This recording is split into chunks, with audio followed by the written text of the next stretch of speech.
السلام عليكم ورحمة الله وبركاته. إن الحمد لله نحمده ونستعينه ونستغفره ونعوذ بالله من شرور أنفسنا من سيئات أعمالنا من يهده الله فلا مضل له ومن يضلل فلا هادي له وأشهد أن لا إله إلا الله وحده لا شريك له وأشهد أن محمدا عبده ورسوله أما بعد. அகிலத்தை படைத்து பரிபாலிக்கக்கூடிய எல்லாம் வல்ல அல்லாஹ்வுக்கே புகழ் அனைத்தும். அல்லாஹ்வின் சத்திய தூதர் எம்முயிரிலும் மேலான கண்மணி நாயகம் ஸல்லல்லாஹு அலைஹி வஸல்லம் அவர்கள் மீதும் அன்னவர்களை பின்பற்றி வாழக்கூடிய அனைத்து முஸ்லிம்கள் மீதும் எல்லாம் வல்ல அல்லாஹ்வின் கருணையும் சாந்தியும் என்னும் நிலவட்டுமாக. அன்பிற்குரிய அல்லாஹ்வின் நல்லடியார்களே, புனிதமிக்க ரமலான் மாதத்திலே அல்லாஹ்வினால் கடமையாக்கப்பட்ட நோன்பை நோற்றவர்களாக இந்த இடத்திலே நாம் அமர்ந்திருக்கின்றோம். இந்த அருமையான சந்தர்ப்பத்திலே மார்க்க சந்தேகங்களுக்கு விளக்கம் அளிக்கக்கூடிய ஒரு நிகழ்ச்சியை தற்போது நாங்கள் ஆரம்பித்து வைத்திருக்கின்றோம். அந்த வகையில் உங்களுக்கு இருக்கக்கூடிய மார்க்க சந்தேகங்களை கேட்டு தெளிவுகளை பெற்றுக்கொள்ளலாம்.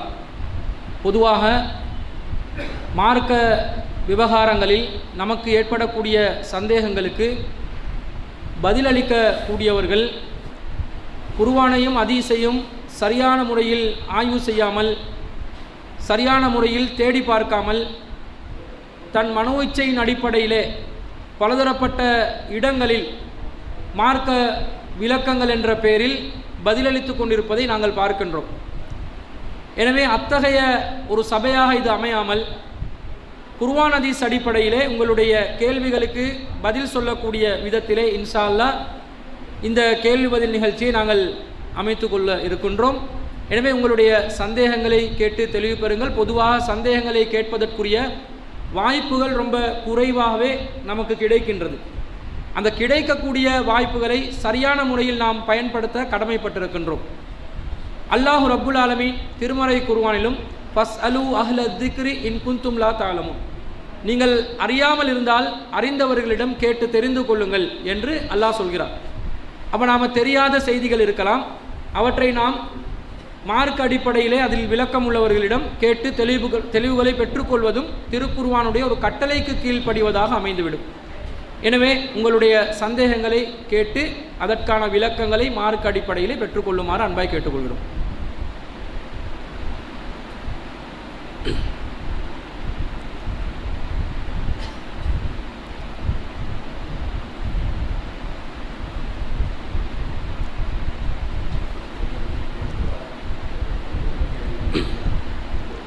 கேளுங்க, அப்படின்னு கேளுங்க.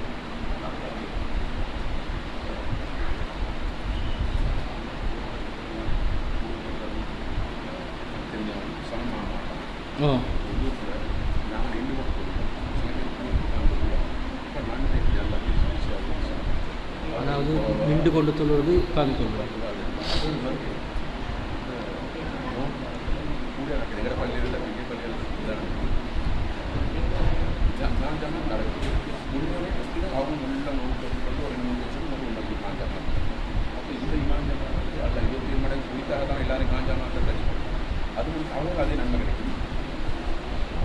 சரி, அதாவது ரெண்டு கேள்வி கேட்டிருக்கிறார். முதலாவது கேள்வி, தொழுகையிலே நாங்கள் நின்ற நிலையில் தொழ வேண்டும் என்பது ஒரு அடிப்படையான விஷயம். தொழுகையில் பல முக்கியமான அம்சங்கள் இருக்கின்றது. ஒன்று கியாம் என்று சொல்லக்கூடிய நிற்கும் நிலை, அடுத்தது ருக்கு என்று சொல்லக்கூடிய குனியும் நிலை, அடுத்தது சுஜூத் என்று சொல்லக்கூடிய நம்முடைய சிரம் தாழ்த்தி நம்முடைய தலையை அல்லாஹ்வுக்காக சுஜூத் செய்ய வேண்டிய தரையில் வைத்து நாங்கள் வணங்கக்கூடிய ஒரு நிலை. இந்த மூன்று அம்சங்களை கொண்டது தான் ஒரு தொழுகை. இன்னும் பல அம்சங்கள் இருக்கின்றது. இப்போ ஒருத்தர் நின்று தொழாவிட்டால், அவருக்கு நின்று தொழுவதற்கு சக்தி இல்லை என்றால் உட்கார்ந்து தொழுவுமாறு நபி ஸல்லல்லாஹு அலைஹி வஸல்லம் சொல்லியிருக்கிறாங்க. உட்கார்ந்து தொழுவதற்கு சக்தி இல்லை என்றால் அவர் என்ன செய்யலாம்? மனதளவில் கூட அந்த தொழுகையை நிறைவேற்றிக் கொள்ளலாம். இப்படி சொல்லியிருக்கிறாங்க. அப்போ இதில் நன்மை சமமான அளவில் கிடைக்குமா? நின்று தொழுபவரும் உட்கார்ந்து தொழுபவரும் அல்லது மனதால் தொழுபவருக்கும் சமமான அந்தஸ்தில் நன்மை கிடைக்குமா? குருடரும் பார்வையுள்ளவரும் சமமாக மாட்டார் என்று அல்லாஹ் குர்ஆனில் சொல்கிறான். அப்போ அந்த ரெண்டில் வித்தியாசம் இருக்கத்தான் செய்யும். எனவே இந்த விஷயத்தை எப்படி நாங்கள் புரிஞ்சுக்கொள்ளணும் என்று ஒரு கேள்வியாக கேட்குறாங்க. அதான கேள்வி.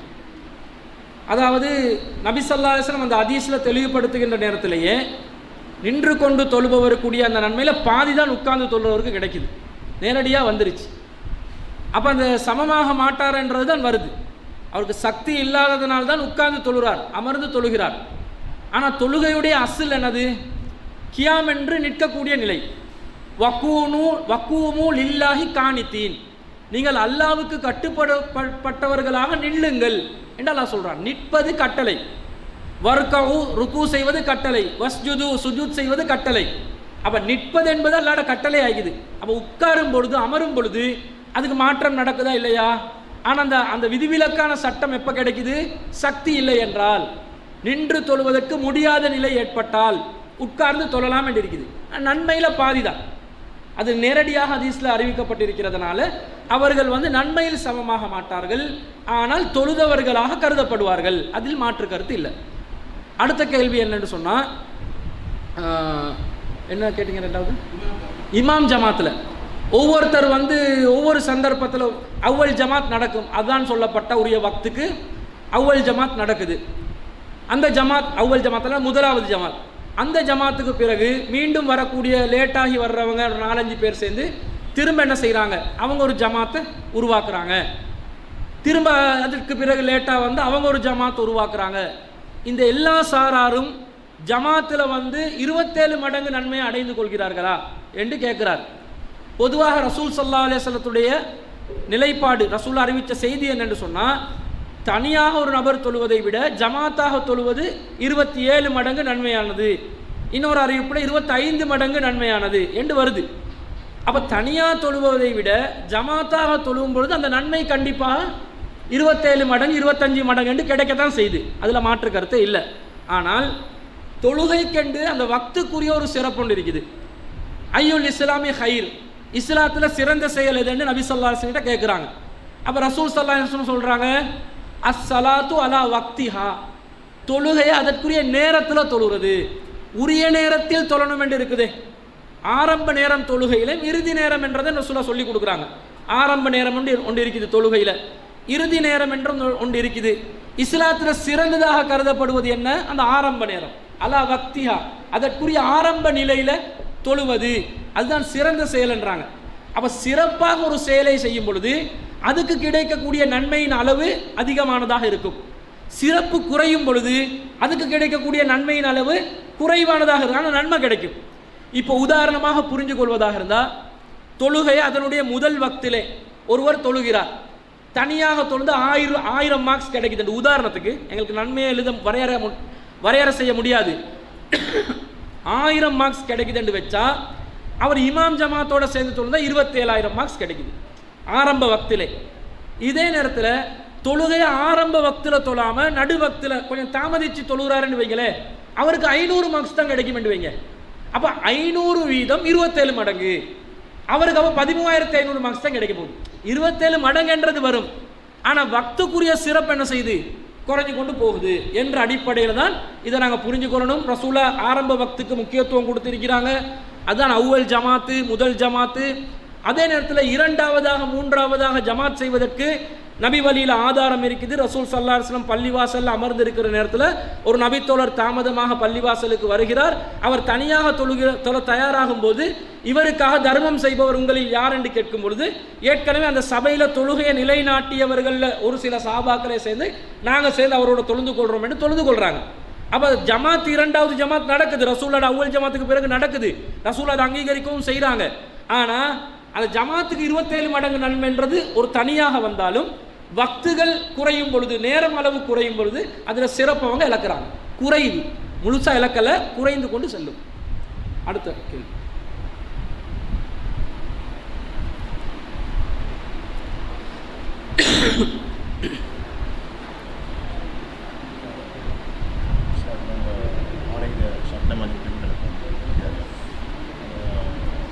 முஸ்லிமான ஆண்கள் பெண்களுக்கு இஸ்லாம் சொல்லி அந்த கடையில் இருக்கும்போது முஸ்லீம் கடையில் முஸ்லீம் அல்லாதவர்கள் போகிறாங்க, பண்ணிக்காங்க.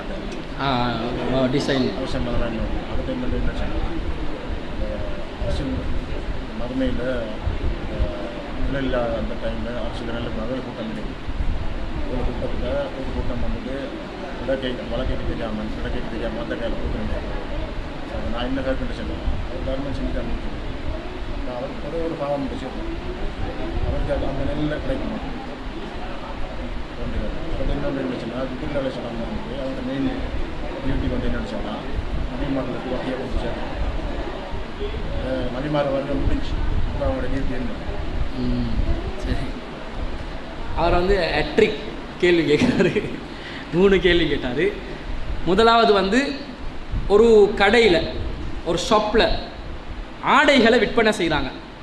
ஆடைகளை விற்பனை செய்வது முஸ்லீம் வியாபாரிகளாக இருந்தாலும் என்ன செய்கிறாங்க, பலவிதமான வண்ணங்களை கொண்ட பலவிதமான டிசைனில் ஃபேஷனில் அவங்க ஆடைகளை வந்து விற்கிறாங்க. இன்னும் சொல்லப்போனால் முஸ்லீம் அல்லாத மக்கள் தெருக்களில் சாதாரணமாக, குறிப்பாக பெண்கள் தெருக்களில் சாதாரணமாக அவங்க அணியக்கூடிய ஆடைகள் இருக்குமே, இஸ்லாம் தடை செஞ்ச ஆடைகளாக இருக்குமே, அந்த ஆடைகளை கூட விற்பனை செய்கிறாங்க. இது மார்க் அடிப்படையில் கூடுமான்னு கேட்குறாங்க.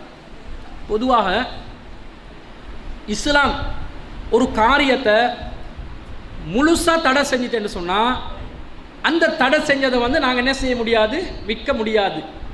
ஒரு விஷயத்தை முழுசாக தடை செஞ்சுக்குது. இப்போ மது ஹராம், மதுவில் வந்து வகைப்படுத்தி வொல்யூம் குறைஞ்சதை விற்கலாம், வொல்யூம் கூடினதை விற்கக்கூடாதுனால வகைப்படுத்த இயலாது. எல்லா மதுவான பானங்கள் எல்லா வகைகளும் தடை தான், மார்க்கம் நேரடியாக தடை செஞ்சாச்சு. அதே நேரத்தில் தங்கத்தை இஸ்லாம் வந்து தடை செய்து, தங்கம் தடை என்று சொன்னால் முழுசா தடையா, முழு தடையா, யாருக்குமே பயன்படுத்த இயலாவா? அப்படிப்பட்ட ஒரு நிலையில் தடை இல்லை. தங்கம் எப்படி, தங்கத்தில் ஹராம் என்ற ஒரு நிலை இருக்குது. யாருக்கு? ஆண்களுக்கு மாத்திரம். பெண்களுக்கு அது ஹலாலாக்கப்படுது. பெண்கள் அந்த நகைகளாக தங்கத்தை அணிந்து கொள்ளலாம், ஆனால் வெளிப்படையாக அதை அவங்க பகிரங்கப்படுத்தாத நிலையில் அதை அணிஞ்சு கொள்ளணும். அப்போ ஒரு வரையறைக்கு உட்பட்டதான ஒரு தடை நிற்கிறது. இந்த மாதிரி சூழ்நிலையில் ஒருத்தர் தங்க வியாபாரத்தில் ஈடுபடலாமான்னு கேட்டால் என்ன பதில் சொல்லுவோம்? தாராளமாக ஈடுபடலாம். ஏண்டா அவர் தடை செய்யப்பட்ட ஒரு சாரார் இருப்பதை போன்று அது அனுமதிக்கப்பட்ட ஒரு சாரார் இருக்கிறார்கள். எனவே தங்கம் வந்து விற்பனை செய்யக்கூடும் என்றதை நாங்கள் இயற்கையாக விளங்கியிருக்கிறோம். இது போல தான் ஆடையில் இந்த அறக்குறையான ஆடை, அற நிர்வாணமான ஆடை அல்லது ரொம்ப ஆபாசமான ஆடைகள் விற்பனை செய்வதை பொறுத்தவரையில் அது முழுமையாக தடை செய்யப்பட்ட உண்டா என்று கேட்டால் வெளிப்படையாக அணிந்து செல்வது முழுமையாக தடை. ஆனால் அந்த ஆடையை ஒரு மனைவி தன்னுடைய கணவனுக்கு முன்னாடி அணியலாமா இல்லையா? அணியலாம். கணவனை அலங்கரிக்க வச்சு, கணவனுக்கு தன்னுடைய அலங்காரத்தை வெளிப்படுத்தி, கணவன் தன்னை பார்த்து ரசிக்கக்கூடிய விதத்தில், அல்லது வீட்டில் மஹ்ரமானவர்களுக்கு மத்தியிலே அல்லாஹ் குர்ஆனில் ஹிஜாப் சம்பந்தப்பட்ட அந்த ஹிமார் சம்பந்தப்பட்ட வசனத்தை சொல்லும் பொழுது லா யுபதீன ஜீனத்தை உன்ன இல்லாமா லஹர மின்ஹா, வெளிப்படையாக தெரிபவற்றை தவிர நீங்கள் அலங்காரத்தை வெளிப்படுத்தக்கூடாது என்று சொல்லிட்டு இல்லான்னு சொல்லி அல்லாஹ் சொல்கிறான். இவங்களுக்கு முன்னாடி முடியும், தந்தைமார்களுக்கு முன்னாடி, பிள்ளைகளுக்கு முன்னாடி, தன்னுடைய கணவனுக்கு முன்னாடி, இப்படி அல்லாஹ் போடுறான் தானே பட்டியலை. இந்த பட்டியலுக்குள்ளே இருப்பவர்களிடம் ஹிமார் இல்லாத நிலையில் பெண்கள் வீட்டில் இருக்கலாமா இல்லையா? இருக்கலாம். அப்ப இந்த மாதிரி அதைவிட குறைவான ஆடையுடன் கணவனுக்கு முன்னாடி இருக்கலாமா இல்லையா? இருக்கலாம். அப்படிப்பட்ட நிலையொன்றும் இருப்பதனால இது 100% விற்பனையே கூடாதுன்னு யாருக்கும் என்ன செய்ய முடியாது, மார்க்க தீர்ப்பு சொல்ல இயலாது. ஏன்னா அது அனுமதிக்கப்பட்ட ஒரு நிலையில் அனுமதிக்கப்பட்ட இன்னொரு சாரார் இருக்கிறார்கள் என்பதை நாங்கள் புரிந்து கொள்ள வேண்டும். இன்னும் சொல்வதாக இருந்தா, டிவி விற்கிறது ஆரம்பத்தில் ஹராம் என்றாங்க, டிவி பார்க்கவே கூடாது, சைத்தான் பெட்டி, அது ஹராம் என்றாங்க. ஆனால் டிவி என்றது, தொலைக்காட்சி என்பது எப்படி, அல்லது தொழில்நுட்ப சாதனங்கள் எப்படிப்பட்ட நிலையில் இருக்கும்? அது மார்க்க ரீதியாக பயன்படுத்துகிற ஒரு அணுகுமுறையில் பயன்படுத்தினா ஹலால் ஆகும், மார்க்கத்துக்கு முரணா பயன்படுத்தினா ஹராம் ஆகும்.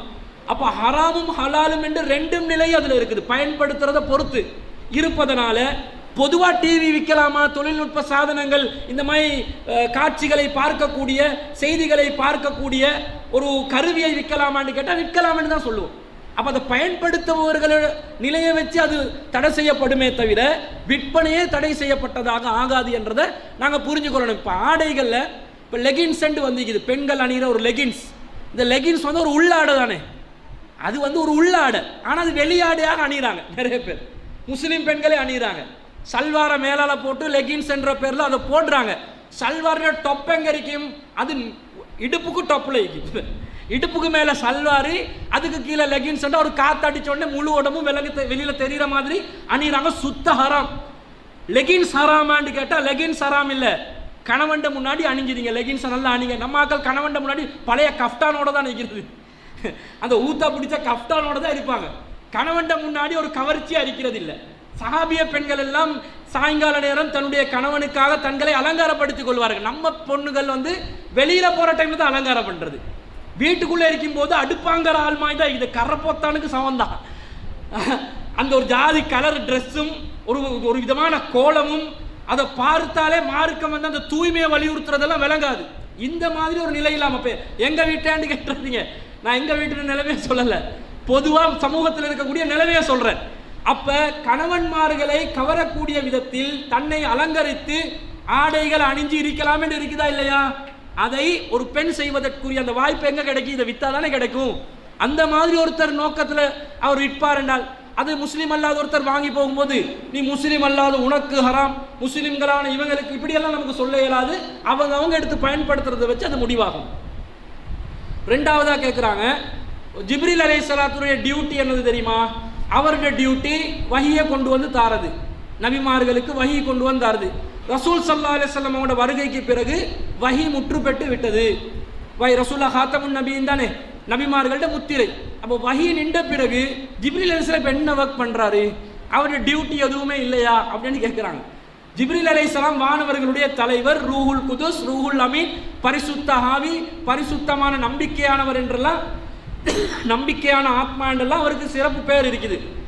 அவர் இந்த வஹியை கொண்டு வந்து கொடுக்கறது மட்டும் அவருடைய டியூட்டி இல்லை, இன்னும் நிறைய டியூட்டி இருக்குது.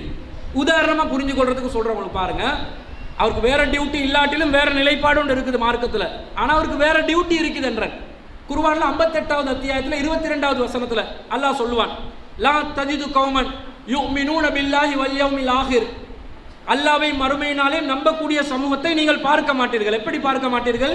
யுஆதுன மன் ஹாதல்லாஹ வ ரசூலா, அல்லாஹ்வையும் ரசூலையும் பகைப்பவர்களை இவர்கள் நேசிக்க மாட்டார்கள். யார் அல்லாஹ்வையும் ரசூலையும் பகைக்கிறாங்களோ அவர்களை அல்லாஹ்வை மறுமை நாளை நம்பக்கூடியவர்கள் நேசிக்க மாட்டார்கள். வலவ் கானு ஆபாவும் அவ் அபுனாவும் அவ் அசீரத்தும் அவ் இஹ்வானவும், அவர்கள் தங்களுடைய பெற்றோர்களாக இருந்தாலும், பிள்ளைகளாக இருந்தாலும், சகோதரர்களாக இருந்தாலும், உறவினர்களாக இருந்தாலும் நேசிக்க மாட்டார்கள். இப்படிப்பட்டவங்களோட நிலையை பத்தி எல்லாம் சொல்லும்போது உலாய்க்கு கதப ஃபீ குலூபிஹிமுல் ஈமான், அவர்களுடைய உள்ளத்துல தான் அல்லாஹ் ஈமான பதிச்சிருக்கிறான். வ அய்யத்னாஹு பிரூஹின் மின்ஹு, அடுத்த வரிய பாருங்க, வ அய்யத்னாஹு பிரூஹின் மின்ஹு, அவர்களுக்கு அல்லாஹ் தனது ரூஹ் மூலம், ஜிப்ரீல் மூலம் உதவி செய்கிறான். யாரு கொள்கையில இஸ்திகாமத்தா இருக்கிறாங்களோ, குர்ஆன் சுன்னால உறுதியா இருக்கிறாங்களோ, அல்லாஹ் ரசூலுக்கு மாற்றம் செய்கிறவர்களை நேசிக்காமல் இருக்கிறார்களோ அவர்களுக்கு ஜிப்ரீல் அலைஹிஸ்ஸலாம் மூலம் அல்லாஹ் உதவி செய்வதாக சொல்கிறார். டியூட்டி இருக்குது அவருக்கு. இப்ப இஸ்திகாமத்தா கொள்கையில யார் இருக்கிறாங்களோ அவங்களுக்கு உதவி செய்யற டியூட்டி ஜிப்ரீல் அலைஹிஸ்ஸலாத்துக்கு இருக்குது. அடுத்தது அல்லாஹ்ட அந்த வானவர்களுடைய அவையில் அவர் தலைவராக இருப்பார். இந்த உலகத்துல யாரையாவது அல்லாஹ் நேசிச்சா முதல்ல யாரை கூப்பிட்டு அல்லாஹ் சொல்லுவான் தெரியுமா?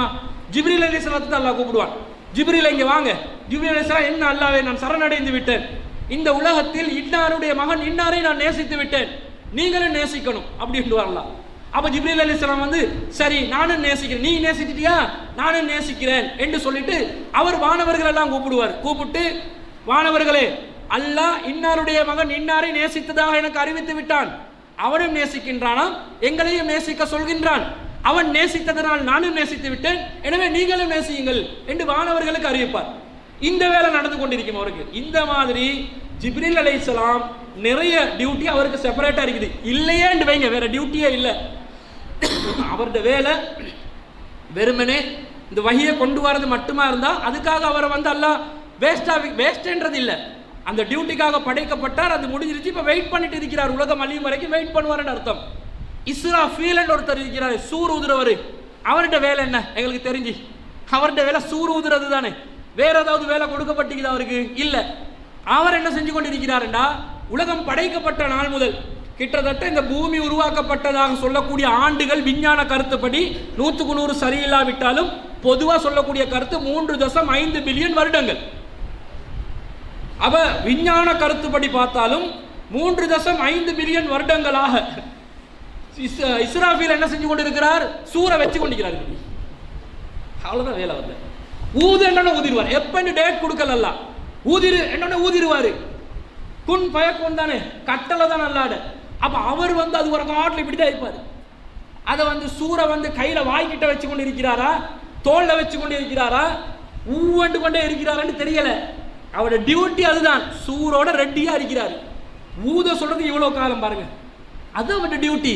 எதுக்காக படைக்கப்பட்டாரோ அந்த வேலையை செய்யறது தான் அவருடைய சுஜூத், அவருடைய ருக்கு, அவருடைய தஸ்பீஹ். அதனால அவருக்கு வேற டியூட்டி இல்லைன்னு நான் கவலைப்பட வேண்டியதில்லை. அல்லாஹ் தேவையானமா என்ன செய்வான், அந்த டியூட்டிகளை எடுத்துக்கொள்வான். அடுத்தது கேட்கிறார், அரிசிட நிழல் பெறக்கூடிய அந்த கூட்டத்தில் வலது கையில செய்த தர்மத்தை இடது கைக்கு தெரியாம செய்யறாங்க என்று வருது. ஒருத்தர் வலது கைக்கு கொடுத்த தர்மம் இடது கைக்கு தெரியாத அளவுக்கு செஞ்சிட்டாரு. அப்ப அவர் அரிசியுடைய நிழல் பெறக்கூடிய ஒருவராக மாறிவிடுவார். இப்ப என்ன நிலைமைண்டா, அவர் அந்த தர்மம் செஞ்ச பிறகு ஒரு பாவம் செஞ்சிட்டாரு. இப்ப விட்டு நிலைமை அரிசிட நிழல் கிடைக்குமா கிடைக்காதா எப்படின்னு கேட்கிறாங்க. பொதுவாக சில நன்மைகளுக்கு இன்னென்ன மகத்துவமான பரிசுகள் கிடைக்கும் என்று குர்ஆன் ஹதீஸ்ல சொல்லப்படும். அப்படி சொல்லப்பட்டதனால அந்த மனிதர் அந்த நன்மையை மட்டுமே செய்வார் என்றும் வேறு பாவங்கள் செய்யவே மாட்டார் என்று அர்த்தம் இல்லை. குல்லு பனி ஆதம யுக்திஉ பில்லைலி வன்னஹார், ஆதமுடைய மகன் அனைவரும் இரவிலும் பகலிலும் தவறு செய்து கொண்டிருக்கிறார்கள். அவங்க பாவம் செய்வாங்க, என்னிடம் இஸ்திக்பார் செய்வாங்க, நான் மன்னிப்பவனாக இருக்கிறேன் என்று அல்லாஹ் சொல்றான். அதனால இந்த நன்மையை செஞ்சா அதுக்குரிய வெகுமதி என்ன, இக்லாசா செஞ்சா அதுக்குரிய வெகுமதி அரிசுடைய நிழல் தான். அவர் தவறு செய்வார், தவறு செய்த நிலை இருந்தால் அந்த தவறுக்கு இஸ்திக்பார் செய்வான் என்று அல்லாஹ் பார்ப்பான். இஸ்திக்பார் செஞ்சாலும் அதை மன்னிச்சிருவான். இல்ல அவர் இஸ்திக்பார் செய்யாத நிலையில் நீடிச்சாலும் பொதுவாக மன்னிப்பு கேட்கிற நேரத்தில் அதை அல்லாஹ் மன்னிக்க பார்ப்பான். சில நேரம் மறுமையில் அல்லாஹ் அந்த தவறை கண்டு கொள்ளாமலே சின்ன சின்ன விஷயம் பெரிய பெரிய விஷயம் எல்லாத்தையும் மறைச்சிட்டு சொர்க்கத்துக்கு அனுப்புவான். அல்லாஹ் அருள் தானே விசாலமானது. அந்த அருளின் காரணமாக அல்லாஹ் தஆலா அந்த தவறுகளை மன்னித்து அவருக்கு அரிசுடைய நிழலை தர்றதுக்கு வாய்ப்பு இருக்குது. அப்படியே இல்லைன்றாலும் நன்மைகளையும் தீமைகளை அல்லாஹ் அளப்பான். இவருடைய நன்மைகள் கூடுதலாக இருந்தால் சொர்க்கவாசி, தீமைகள் குறைவாக இருந்தால் நரகவாசி. அப்படித்தானே சொர்க்கவாசியா இருக்கிறதுக்கு ஆனால் சிறுக்கு இருக்கக்கூடாது. சிறுக்கு இருந்தால் உமையு ஷிரிக் பில்லாஹ் ஃபகத் ஹர்ரமல்லாஹு அலைஹில் ஜன்னா, யார் அல்லாஹ்க்கு இணை கற்பிக்கிறார்களோ அல்லாஹ் சொர்க்கத்தை ஹராமாக்குறான். சூனியம், தட்டு, தாயத்து, தகடு, கபரு வழிபாடு, பேய், பிசாசு நம்பிக்கை, ஜின், ஜோசியம், இந்த நூல் கட்டுறது, தட்டு எதுவுமே பண்ணக்கூடாது. இதுவள் பண்ணினோம் என்றால் நரகம் என்று ஆயிரும். இது இல்லாத பூமி அளவுல பாவம் இருந்தாலும் அல்லாஹ் மன்னிப்பான். அப்படியே என்றாலும் நன்மை கூட தீமை குறைவா இருக்குதா, அல்லாஹ் சொர்க்கவாசியான நியமிக்கும் பொழுது அவர் செய்த நன்மைகள்ல இது அடங்கி இருந்தா, வலது கையில கொடுக்கிறது இடது கைக்கு தெரியாம அவர் செஞ்சிருந்தா அதுக்கென்று அல்லாஹ் பரிசு ஒன்று கொடுப்பானே, அந்த பரிசாக அல்லாஹ் என்ன செய்வான், அவருக்கு அரிசுடைய நிழலை கொடுப்பான். புரிஞ்சுச்சா? இந்த மாதிரி தான் அது கொண்டு போறது. அடுத்த கேள்வி.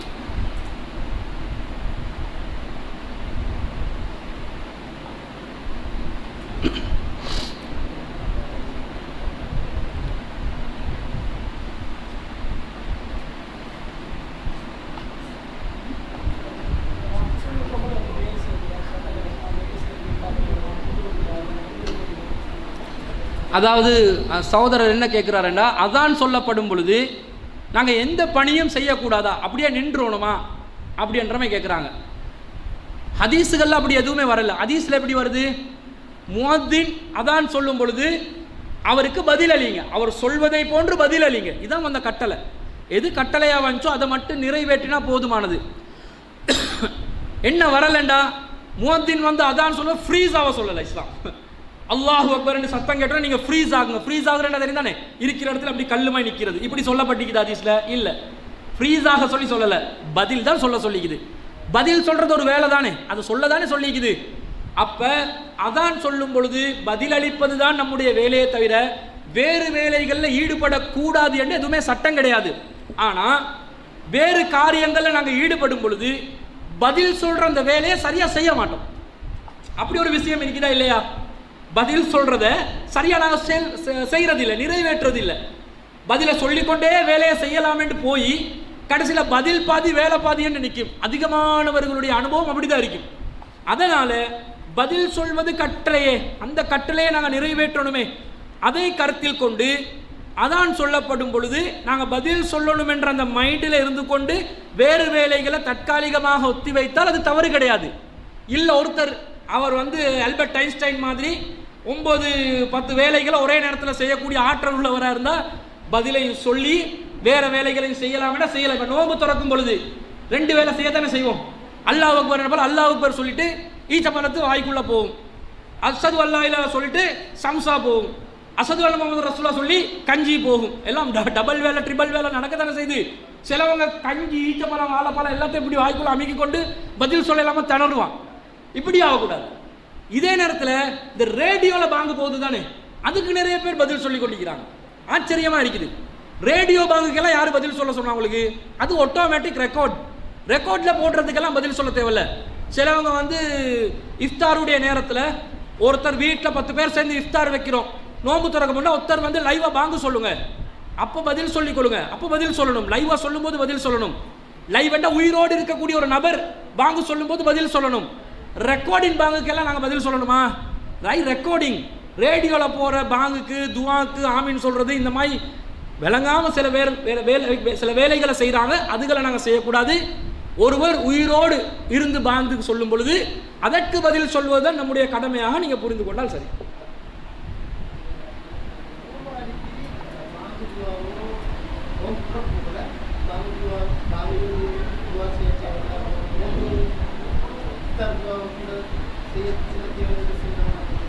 அதாவது நோம்பாளியாக இருக்கக்கூடிய ஒருவர் நோம்பு திறக்கும் பொழுது அவர் பாங்கு துவாவும் சொல்ல தேவையில்ல, இஃப்தார் துவாவும் சொல்ல தேவையில்ல என்று அப்படி உள்ளது. அது உண்மையானு கேட்குறாங்க. முதல்ல இஃப்தார் துவான்னு ஒன்று இல்லை.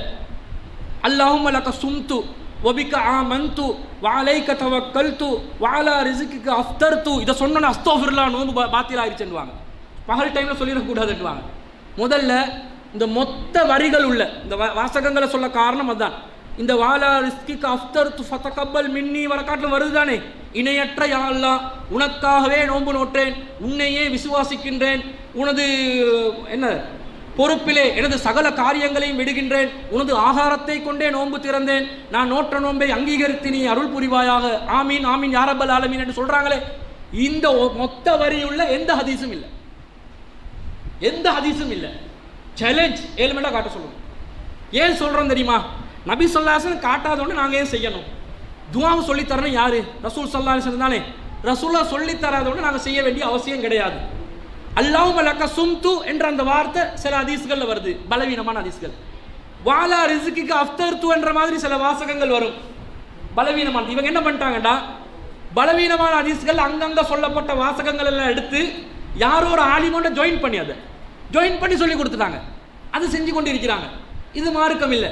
ரசூல் ஸல்லல்லாஹு அலைஹி வஸல்லம் நோன்பு திறக்கும் போது சொன்னதாக வரக்கூடிய எல்லா செய்திகளும் பலவீனமான செய்தியாக இருக்குது. பலவீனம் என்றால் நபி ஸல்லல்லாஹு அலைஹி வஸல்லம் சொன்னதாக செய்ததாக அங்கீகரித்ததாக சந்தேகமாக இருக்குதுன்னு அர்த்தம். ரசூலா செஞ்சாங்களா இல்லையாண்டு சந்தேகம். ரசூலா செஞ்சாங்களா இல்லையாண்டு சந்தேகம் என்றால் எந்த இடத்துக்கு சந்தேகத்தில் அந்த அந்த பயனை எடுத்துக்கொள்ளணும் என்று சொன்னால் செய்யவில்லை என்ற கருத்துக்கு வரணும். ஏண்டா ரசூலா செஞ்சதாக நாங்கள் முடிவெடுத்து ஒருவேளை ரசூலா செய்யாமல் இருந்து விட்டால் ரசூலா செய்யாத ஒன்று நாங்கள் செஞ்சதாக ஆகிரும். அதனால் அது பெரிய குற்றமாக ஆகிரும் என்றதனால சந்தேகம் என்று வந்தாலே யார் மானத்தையும் மார்க்கத்தையும் பாதுகாத்துக் கொள்கிறார்களோ அவர்கள் சந்தேகத்திலிருந்து விடுபடுவார்கள். வேலியில் போய் ஆடு மேய்வதை போன்று வேலியில் போய் மேய மாட்டார்கள் என்று ரசூலா சொல்றாங்க, ஊமையாவே சொல்றாங்க. எனவே சந்தேகத்தை விட்டு நாங்கள் விலகிக் கொள்ளணும்.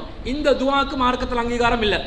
தாபல் நமவு ஒபுத்தல்லத்தில் வசபத்தல் அஜ்ரு ஒபுத்தல்லத்தில் உருவுக்கு வசபத்தில் அஜ்ரு இன்ஷா அல்லாஹ்ன்ற ஒரு துவா, அதுவும் பலவீனமான செய்தி.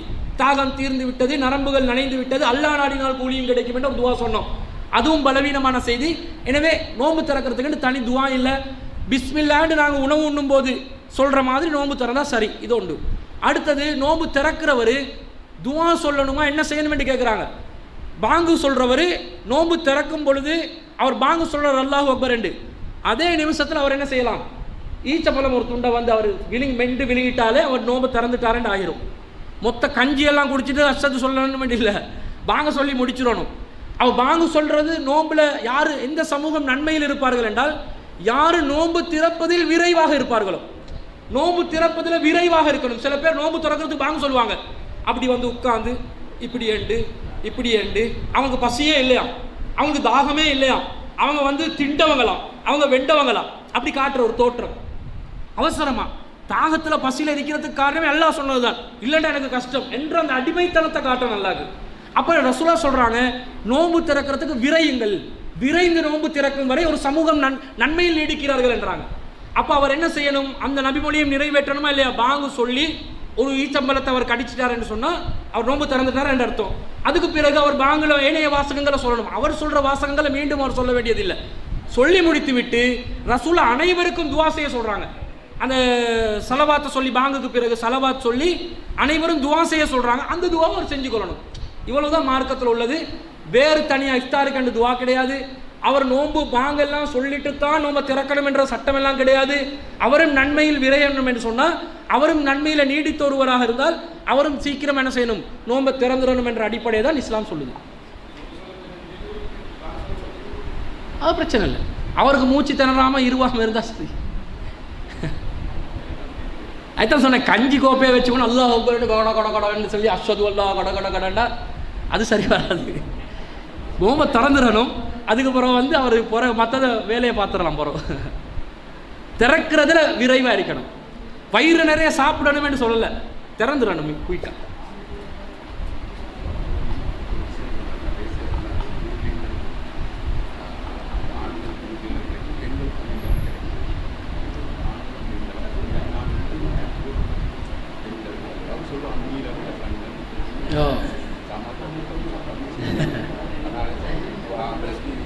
சரி சரி.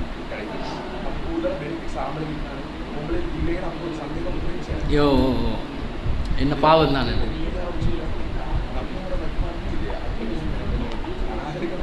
யாருக்கு இது இந்த நிலையாண்டு நபிமார்கள்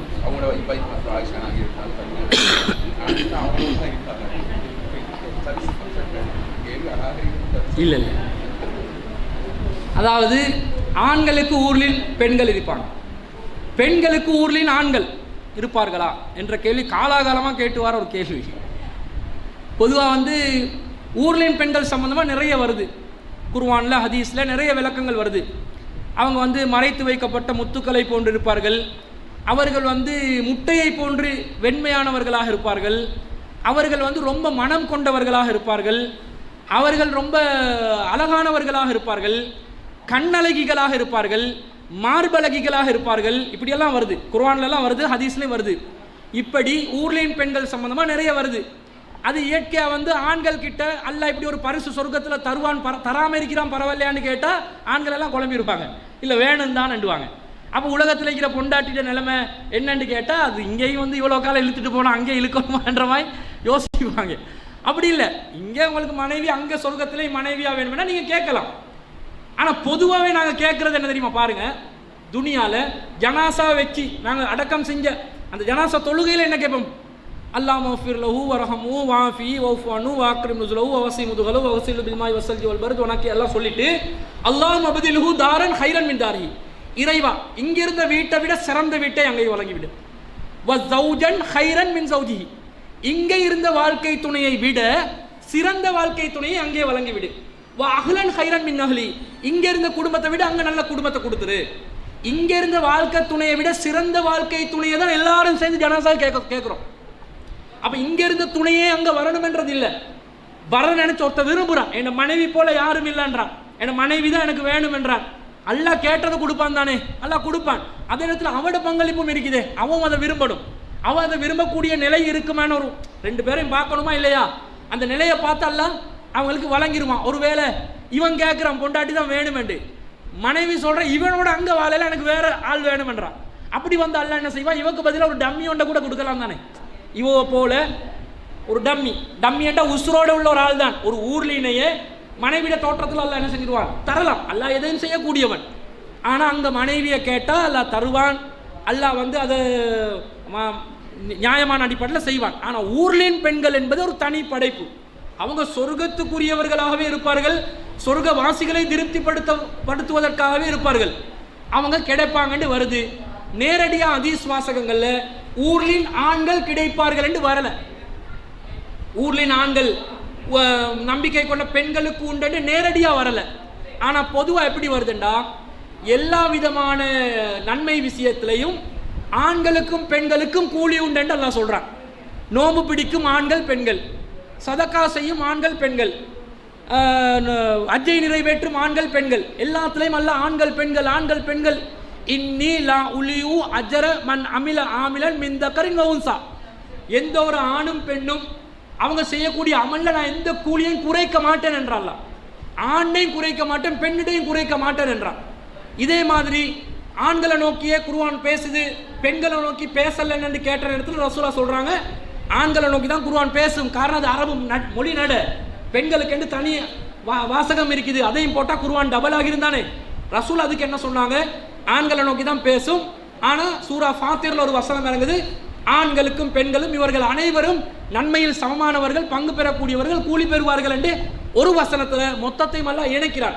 இதை பார்க்கும் பொழுதும் ஊர்லீன் என்ற அந்த படைப்புல தனிமையான ஒரு படைப்பை ஆண்களுக்கு கொடுப்பதை போன்று அல்லாஹ் நீதியாளன் என்பதனால பெண்களுக்கும் அதை கொடுக்கறதுக்குரிய 100% வாய்ப்புகள் உண்டு என்றது எங்களுக்கு விளக்கத்தில் கிடைக்குது, நேரடி ஆதாரத்தில் கிடைக்கல. ஆனால் விளக்கத்தில் அந்த வசனங்களை வச்சு விளங்கும் போது இப்படி கிடைக்கிறதுக்கு வாய்ப்பு இருக்குது. ஏண்டா அல்லாஹ் நீதியாக நடப்பான், அல்லாஹ் ஆண்களுக்கும் பெண்களுக்கும் அவனோட கூலியை முழுமையாக கொடுப்பான், திருப்தியாக கொடுப்பான், அப்போ அவங்களுக்கு அநியாயம் செய்ய மாட்டான் என்ற அந்த அடிப்படையில் ஊர்லின் ஆண்கள் என்ற ஒரு சாராரும் கண்டிப்பாக சொர்க்கத்தில் அல்லாஹ் பெண்களுக்காக படைத்திருக்கிறான் என்ற அந்த நிலைப்பாடு தான் சரியான நிலைப்பாடாக விளங்குகிறது. அதே நேரத்தில் பெண்களுக்கு இங்கே இருக்கிற கணவனே அங்கே வேணும் என்ற மாதிரி எல்லாம் இருக்குமான்னு பொண்டாட்டி மகிட்ட கேட்டு பாருங்க, சொர்க்கத்தில் நான் உன்னுடைய கணவனா வரவா என்று கேட்டு பாருங்க, பதிலில் விலகும் அங்கே வேற ஆக்களை வைக்கணுமோ வேணாண்டு.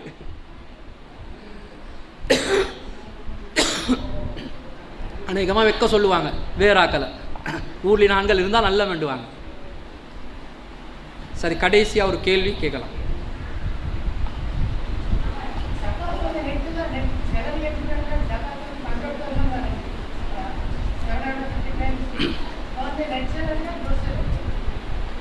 சரி,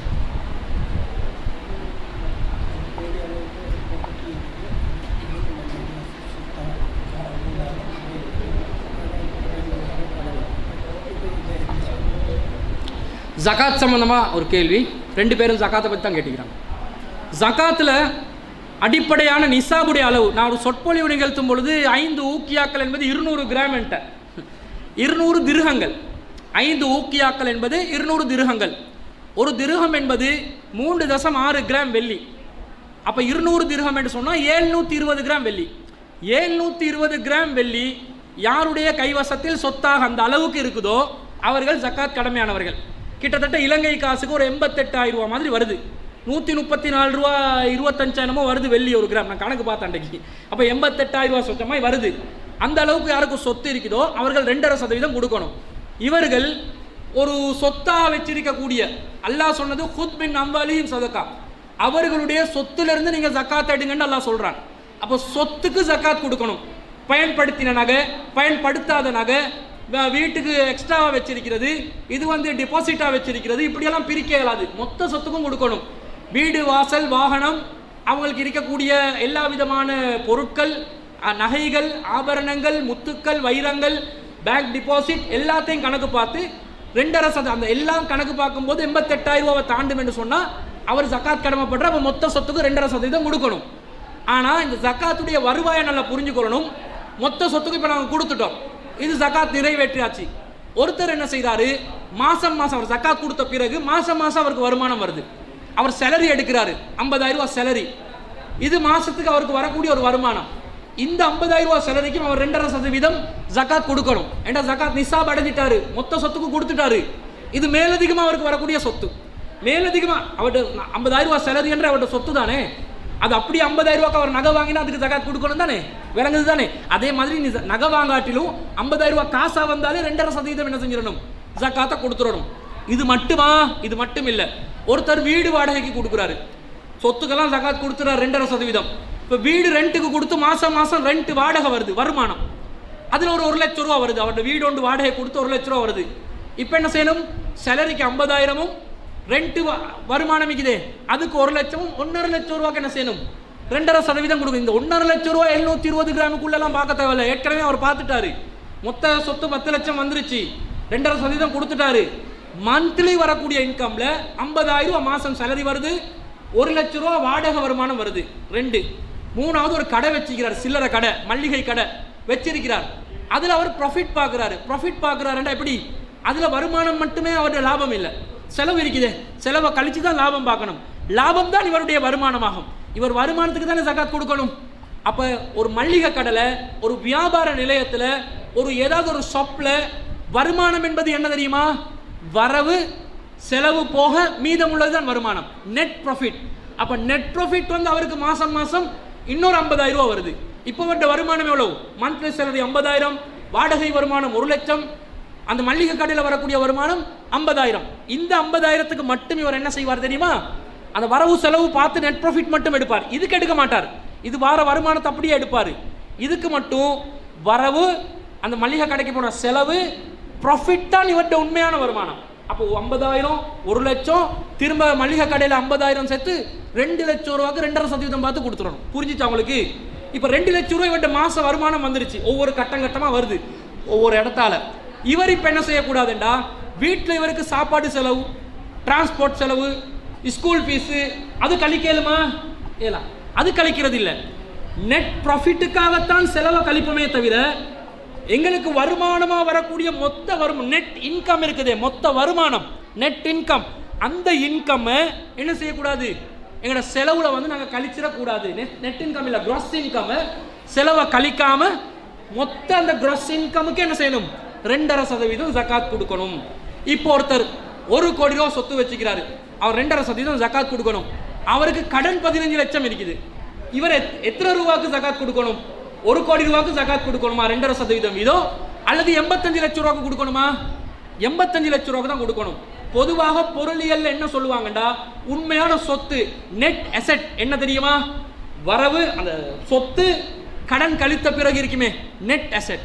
எங்களோட சொத்து முழுமையா இருக்கும், அதுல நாங்க எங்களுக்கு கடன்ல நாங்க எடுத்துப்போம். கடன் அது எங்கட சொத்து இல்லை, அது கொடுத்துடணும், நாங்க திருப்பி கொடுக்கணும். வேண்டா 1 கோடி ரூபாய் என் கையில பைசாவா இருந்தாலும் இன்னொருத்தண்ட 15 லட்சத்தையும் தான் நான் கையில வச்சு கொண்டிருக்கிறேன். கடன் என்றா இன்னொருத்தண்ட 15 லட்சத்தை நான் கையில வச்சு கொண்டிருக்கிறேன்னு அர்த்தம். ஏண்ட கையில இருக்கிறதுனால நான் ஜகாத் கொடுக்க முடியாது, எனக்கு சொந்தமா இருக்கும். அடுத்தவண்ட ஆட்டுக்கு நான் ஜகாத் கொடுக்கலுமா? அடுத்தவண்ட கோழி அறுத்து ஏண்ட உமாட பேர்ல கத்தம் கொடுக்கலுமா? கத்தமே கொடுக்க இயலாது. அடுத்த வீட்டு கோழியும் அறுக்க இயலாது. இப்ப எனக்கு சொந்தமான பொருளா இருக்கணும். அப்ப 1 கோடி ரூபாய் சொத்தா இருந்தாலும் 15 லட்சம் ரூபாய் கடனாக இருப்பதனால அவர் எதுக்கு ஜகாத் கொடுக்கணும்? 85 லட்சம் ரூபாய்க்கு தான் ஜகாத் கொடுக்கணும். 2.5% கொடுத்துரும். சரியா? அதுக்கு அடிப்படை என்னன்னு கேட்டா, சொத்துக்கு ஜகாத் கொடுங்க. உங்கள் சொத்துக்கு, அவர்களுடைய சொத்திலிருந்து எது சொத்தாகும்? எனது சொத்து தான் சொத்தாகும், இன்னொருவனுடைய சொத்து எனது சொத்தாகாது என்ற அடிப்படையில் தான் அந்த அம்சத்தையும் புரிஞ்சு கொள்றோம். இன்னொரு 6-5 நிமிஷம் இருக்குது. இன்னொரு கேள்வி எல்லாம் கேட்கலாம், இல்லாட்டி இஃப்தாருக்கு தயாராகும். தயாராகுமா?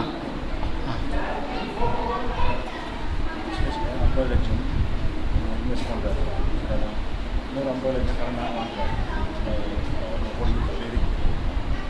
அவர் வந்து அவர் எடுக்கும்போது 1 கோடிக்கு சேர்த்து நடக்கிறார். 50 லட்சத்துக்கு கடனுக்கு மட்டும் கடனுக்கு வாங்கின லாபம் பிரித்து சரி, லாபத்திற்கு மொத்தமாக இருக்காது, சகாஜத்துக்கு மட்டும் கடனுக்கு கொடுக்காம. சரி, அதாவது என்ன கேட்குறாருன்னு சொன்னால், ஒருத்தர் 50 லட்ச ரூபாய்க்கு கடன், 50 லட்ச ரூபா அவர்கிட்ட இன்வெஸ்ட்மெண்ட். ஒருத்தர்கிட்ட 50 லட்ச ரூபா கடன் எடுத்து இன்னொருத்தர் வந்து அவர்கிட்ட காசு 50 லட்சத்தையும் போட்டு அவர் 1 கோடி ரூபாய்க்கு வியாபாரம் பண்ணிட்டாரு. அதில் ப்ராஃபிட் வருது 10 லட்சம். இப்போ இவர் வந்து 5 லட்சத்துக்கு ஜகாத் கொடுக்கணுமா 10 லட்சத்துக்கும் கொடுக்கணுமான்னு கேட்குறேன். அவருடைய சொத்து 50 லட்சம் தானே, இன்னொருத்தரோட சொத்தையும் சேர்த்து தானே அவர் வந்து 1 கோடி ரூபா ஆக்கினாரு. அப்போ அதுக்கு மட்டும் ஜக்காத்தை கொடுக்கும்போது மட்டும் மொத்தமாக அதை எப்படி நாங்கள் பார்த்துக்கொள்றதுன்னு கேட்குறாரு. ஒன்று புரிஞ்சுக்கொள்ளணும், இன்வெஸ்ட்மெண்ட் அண்ட் 50 லட்சம் இங்கே தானே, அதுக்கு நான் 2.5% கொடுக்கணும். இன்வெஸ்ட்மெண்ட் 1 கோடி ரூபாய்க்கு நான் ஜகாத் கொடுக்கலாது. இன்வெஸ்ட்மெண்ட் என்பது என்னுடைய 50 லட்சம் தான் என்னுடைய சொத்து, மற்ற 50 லட்சம் யாருடைய சொத்து? இன்னொருவருடைய சொத்து. அந்த இன்னொருவருடைய சொத்துக்கு, அதாவது 1 கோடி ரூபாய் என்கிட்ட இருக்குது, 50 லட்சம் தான் ஏண்ட சொத்து, இன்னொரு 50 லட்சம் இன்னொருத்தண்ட சொத்து. ஏண்ட 50 லட்சத்துக்கு தான் நான் 2.5% கொடுக்கணும். மற்ற 50 லட்சத்துக்கு யாரு கொடுக்கணும்? 2.5% அவர் கொடுக்கணும். அவர்கிட்ட கையில் இருக்கும் போது அவர் கொடுத்திருக்கணும். எனக்கு தர்றதுக்கு முன்னாடி அவர்கிட்ட கையில் 50 லட்சம் இருந்துச்சு, அப்போ அவர் கொடுத்திருக்கணும். அல்லது அவர் பிறகாவது அவர்கிட்ட கைக்கு திரும்ப நீங்கள் காசு கொடுக்கும்போது அவர் கொடுக்கணும். அவர்கிட்ட சொத்துக்கு நான் ஜகாத் கொடுக்க வேண்டியதில்லை. ஆனால் ப்ராஃபிட் என்பது எனது வருமானம். அவர்கிட்ட நான் கடன் தான் எடுத்தேன், கடனுக்கு கடனை தான் திருப்பி கொடுக்க போகிறேன் 50 லட்சத்தை. அல்லது அவர் என் பார்ட்னராக வந்தால் நான் ப்ராஃபிட்டை தனியாக திம்பேனா? இல்லை, அவர்கிட்ட 50 லட்சத்துக்குரிய ப்ராஃபிட்டை நான் யாருக்கு கொடுக்கணும்? அவருக்கு கொடுப்பேன். அப்போ ஏண்ட ப்ராஃபிட்டுக்கு தான் நான் ஜகாத் கொடுக்க போகிறேன். அதாவது நான் கடன் எடுத்தேன் 50 லட்சம், அவர் பிஸ்னஸில் இன்வெஸ்ட் பண்ணலை, கடன் தான் தந்திக்கிறாரு. அப்போ நான் திருப்பி கொடுக்கணும் 50 லட்சத்தை தான். அவருக்கு நான் லாபம் கொடுக்க தேவையில்லை, கடன் தானே தந்தார். கடனுக்கு எதுக்கு லாபம் கொடுக்குறது? கடனுக்கு லாபம் கொடுத்தா வட்டி ஆகிரும். இல்லை, அவர் எனக்கு பார்ட்னராக வந்துட்டாருண்டா அவர் 50 லட்சமும் ஏன் 50 லட்சமும் சேர்த்து தான் 10 லட்சம் லாபம் வந்திக்குது. இப்போ அந்த 10 லட்சத்தை நாங்கள் பிரித்து கொள்ளணும் ஒரு டிசிஷன் எடுத்திருப்போமே, ஒரு ஒப்பந்தம் பண்ணியிருப்போமே. 2 1 அல்லது 3ல் 1 3ல் 2 ஏதாவது ஒன்று ஒரு ஜென்ரல் ஐடியா ஒன்று எடுத்திருப்போமே. என்ற உழைப்பும் வியாபாரத்துக்கு முக்கியம். அதை வச்சு தான் ப்ராஃபிட் தீர்மானமாகும். என்ற உடல் உழைப்பு, பண உழைப்பு, இந்த 2 பிரிக்கணும். அப்போ அதை வச்சு நாங்கள் எந்த பேசிக்கில் ப்ராஃபிட்டை பிரிக்கிறோமோ அந்த பேசிக்கில் எனக்கு வர லாப பங்குக்கு தான் நான் ஜகாத் கொடுக்கணும். அவருக்குரிய லாப தொகைக்கு அவர் ஜகாத் கொடுக்கணும். இல்லை கடனை எடுத்தேன்டா மொத்த லாபம் ஏண்ட லாபத்துக்கு நான் ஜகாத் கொடுத்துருவேன். லாபம் என்பது என்னுடைய சொத்து, அதுக்கு நான் 2.5% கொடுத்துடணும். இன்வெஸ்ட்மெண்ட்டில் 50 லட்சத்துக்கு 2.5%, லாபம் என்னுடைய மொத்த லாபமாக இருந்தால் 2.5% மொத்தத்துக்கு கொடுக்கணும். அவர்கிட்ட கடனை எடுத்திருந்தா அவர்கிட்ட கடனை மட்டும்தான் நான் திருப்பி கொடுக்கணும். அவருக்கு வேற எதுவும் கொடுக்க தேவையில்ல. அவர் பார்ட்னராக வந்திருந்தா அவர்கிட்ட பார்ட்னர்ஷிப்புக்குரிய அந்த லாபத்தொகையை அவருக்கு கொடுத்துடணும். அவர்கிட்ட ஜகாத்தை அவர் பார்த்துக்கொள்ளணும். சரியா? இந்த மாதிரி அதை புரிஞ்சுக்கொள்ளணும். நாங்கள் விளங்கி கொண்ட மார்க்கத்தின் அடிப்படையில் நம்முடைய வாழ்க்கையை குர்ஆன் சுன்னா அடிப்படையில் அமைத்துக் கொள்வதற்கு வல்ல ரஹ்மான் நம் அனைவருக்கும் அருள் புரிவானாக என்று கூறிக்கொண்டு விடை பெறுகிறேன். வாஹிர் தாவானா அல்ஹம்துலில்லாஹி ரப்பில் ஆலமீன். அஸ்ஸலாமு அலைக்கும்.